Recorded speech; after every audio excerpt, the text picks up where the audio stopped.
কুণাল ঘোষ আমারও বিশেষ পরিচিত।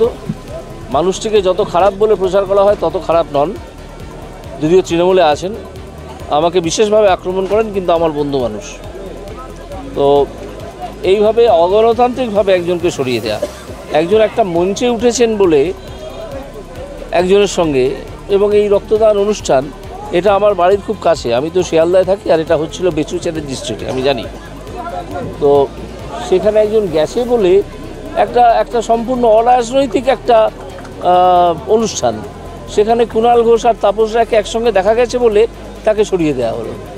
মানে এই দলটা, তৃণমূল দলটা, নিজেদের দলের মধ্যেও গণতান্ত্রিকতা বজায় রাখে না। এরা একটা ডিক্টেটরশিপ চালায়, পিসি ভাইপো ডিক্টেটরশিপ। আর বাইরের গণতন্ত্র তো আপনারা বাক্সায় এসছেন, বাক্সার মানুষকে জেনে নেবেন মানুষের থেকে এরা গণতন্ত্রকে কীভাবে হত্যা করত। আজকে বিজেপি ক্ষমতায় আসার পরে এখানে পঞ্চায়েতগুলোতে শান্তি প্রতিষ্ঠা হয়েছে।